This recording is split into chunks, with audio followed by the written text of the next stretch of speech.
Namaskaram. Namaskaram, welcome back. So we spoke already a little bit about Ayurveda and joint health, especially as autumn and winter is now here in Perth. Many people complaining about stiffness in their body, body aches, but also loss of flexibility. So is there anything in yoga what you could recommend us, Sharol, to get healthy transitions through the winter and prevent all those ailments? Yeah, so yoga has a lot to offer, whether it's a full-blown practice or a very, very simple practice. And for the joints, the best recommendation would actually be the simplest. So this would be something in the category of Upa Yoga, or some traditions call it Pawanmukhanasana. And essentially all that means is you're going to be lubricating the joints.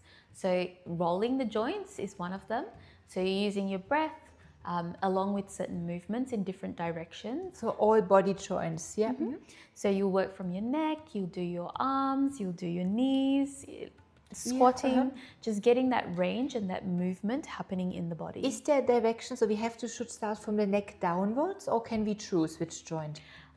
There's a certain sequence. Different traditions have different sequences. So whichever tradition you're working with, you follow that sequence. Okay.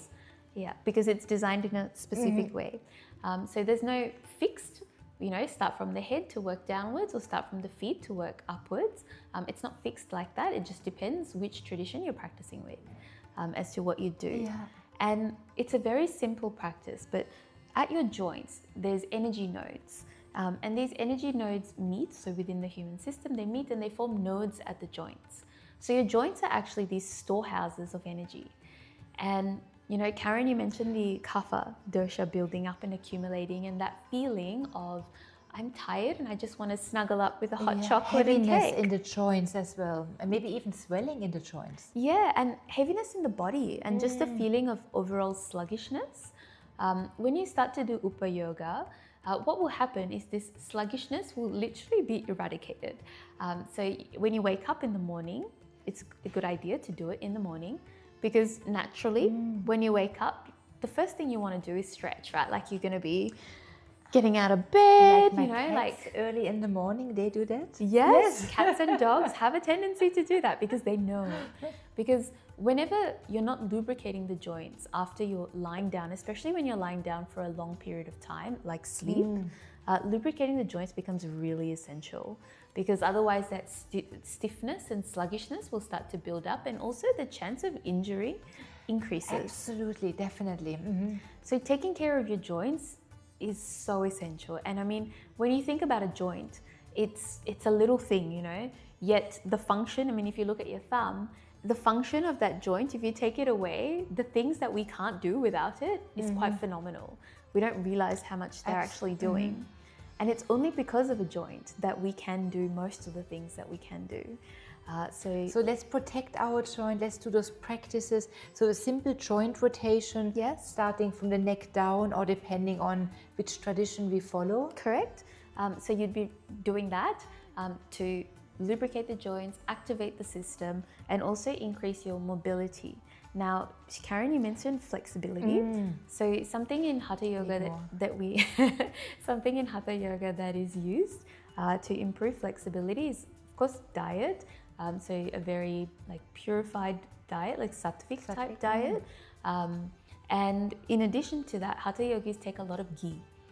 So the ghee is to lubricate the system and, lubricate everything in the body. So Ayurveda's perspective, maybe you can provide on that, because it's not for everybody. Definitely, but especially when the body is more dry, we need more oil. So ghee would be wonderful. The only thing what we have to watch out for when we consume ghee, to make sure we have a good metabolism, a good acne, digestive capacity, not to produce any ama. But ghee, it's wonderful lubrication for the joints, the body, as well as the brain. Yeah, and the yogic diet is very, very simple. There's a lot of ghee, there's a lot of milk, there's a lot of fruits.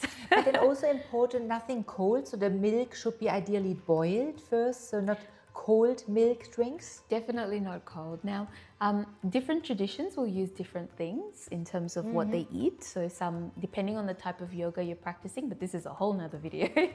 The type of yoga you're practicing, you might just eat a predominantly raw food diet, if you're doing, for example, Kriya Yoga, and then, you know, if you're doing like you look at the Hare Krishnas, you know, their bhaktis, there's a lot of ghee involved in everything that they do.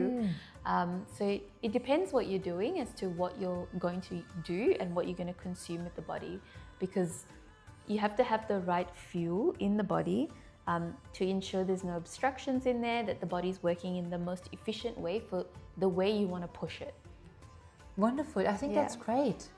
Beautiful. So we definitely, it's also the diet, the movements, and ideally the daily routine to practice as well to prevent those joint conditions. Yeah, just looking after your Stiffness. joints. Because, you know, as you age, what happens is that stiffness sets in, and a lot of older people will say, oh, I don't want to sit on the floor because I won't be able to get up. And this is a really common thing. Absolutely, and I guess we still have to do the movements, because the less we do, the more we're actually reducing this mobility as well. And this is Vata increases the older we are getting, especially from the age of 60 onwards. So there will be maybe less mobility, flexibility, but we still need to work on it.